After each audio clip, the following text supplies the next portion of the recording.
slithering around the snake lab where snake milkers are extracting venom from snakes. This is a traditional way of extracting venom from snakes. Dr. Jonathan is trying to catch a snake. I need to find a good snake so I can get some snake venom. Oh, you little snake.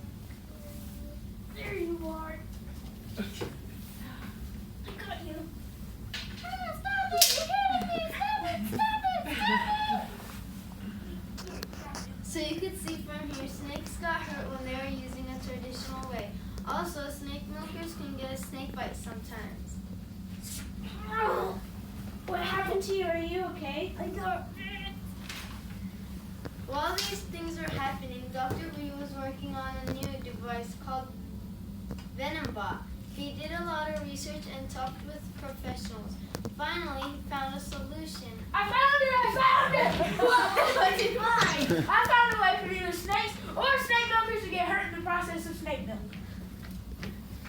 So first, the snake will hear the sound of the decoy, and when it enters and as it goes up the ramp, it will bite the decoy, and the venom will go through the tube.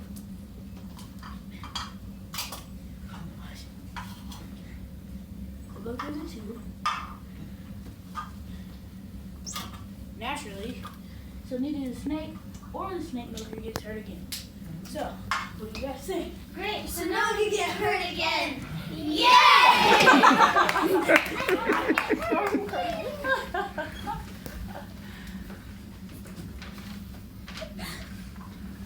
Is that all your presentation? Yes. You ready for questions? Yes. You want to start? Well, for the benefit of the other judges, the question was, why did you choose this particular project? Well,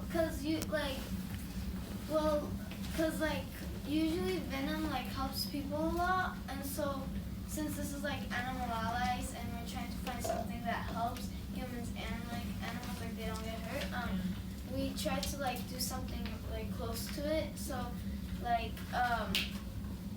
since snakes get hurt when they're getting the venom out, and since that usually happens a lot common, we said we should do a device where it doesn't hurt animals with the animal or the human. So yeah, that's my answer. Okay. How did you know that sometimes people get hurt and sometimes the snakes get hurt? How did you know that? So sometimes, well, we obviously know if you're gonna get a snake that has venom in it, it's probably gonna try to attack the person for self-defense, right? And if it has venom, that just makes it all more dangerous. So if it tries to bite somebody, it could hurt the human a lot. And we don't want the human to get hurt, but we don't want it to, the human to be successfully getting it and actually start choking the snake, trying to get the venom. So this helps the human get the venom easier, with the snake having a lot easier process. When you did, in the process of doing your research, I was wondering, do you have to collect the venom immediately, or can it, this is something, does the venom go bad quickly and you have to refrigerate it, or can it be in the trap and you go around? Well, the way that they make anti-venom is once they get the venom, they freeze it, and then they inject it into a dead animal, a small dead animal's body, and then the components of their blood and the venom makes anti-venom, which can be used for medicinal purposes for humans, like cancer and reducing blood pressure. Oh, so there's other uses besides just preventing someone from dying from a... Yes. Oh, okay. Can you turn your box so that we can see the little mouse that you've got in it? Oh, you're liquid. It's okay. You lost your venom. You lost your venom. That's okay. And can you describe the little mouse and how that works for collecting venom and what it's made of? You just turn it that way, so I can see. That way. Yeah. The other way. That way.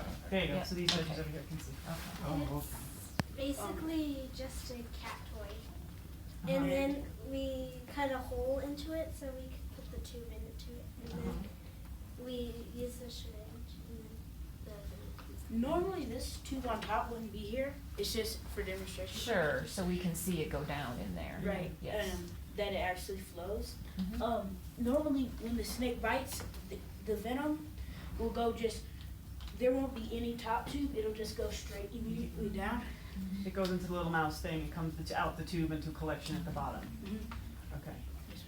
Now, this device also is not something that you want to set out there in the wild. This would be used, where would it be used? It will be used in snake labs. In the labs, right? They have big labs where they have all different types of snakes and they milk snakes there. And it can hurt them, and if they're not prepared to handle a snake, then they can get hurt very badly because obviously handling a snake can be quite dangerous. So this would only be used in a snake lab because someone in the wild wouldn't really need the venom, and only professionals would use this because only they would know what to do with the venom. And if there are some incident reports of people getting bit by snakes, and because they had one and they were playing around with it, so if someone had this machine, I don't think they would be able to use it correctly. And I think only a professional would be able to use this machine. Very good. I just have one more question myself. You mentioned through your research and your talk with people. Could you just elaborate a little bit on what research that was and who you talked to? We'll be talking to. Okay. Go ahead. there's a zoo in Alabama that we contacted, and we got she was a professional with reptiles, and then we got a bunch of research from her and the internet. Also, our team went to a few libraries and we read a few books about how snakes can help a bunch of different diseases. Okay. We also found the death counts. It's not as high in America as it is in any other country practically. Most countries that speak English, I've found through my research, don't have as much snakes for people to get bit by, but mostly this product would probably be needed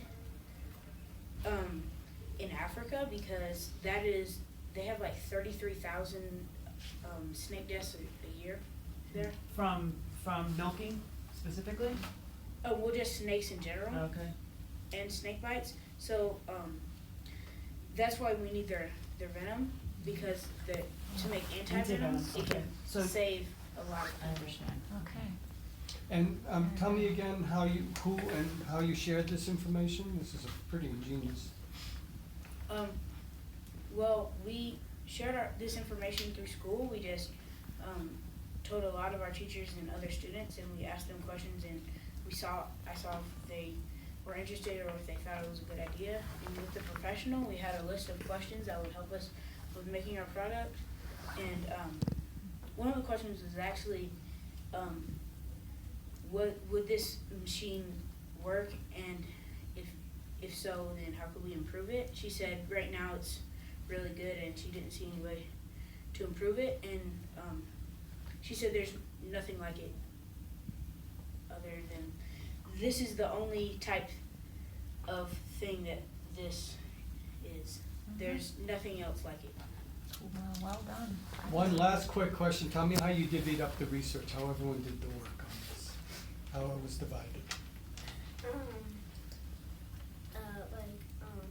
The project people, we had different jobs. The project people went on YouTube and watched videos that how they extract the venom by forcing the snake, and it was really awful and other sad too. And other websites, we had a bunch of websites. We watched a lot of videos about it, and we talked to professionals and books. Read books. So each person had their own, Yeah. and you came together and discussed what you researched? Yeah. Yeah, I was one of the researchers, Yeah, and maybe. we mostly we found out how they were milked and what it was called, and then we found out the autonomy of the snake, so we know where their venom gland is and why they choke them.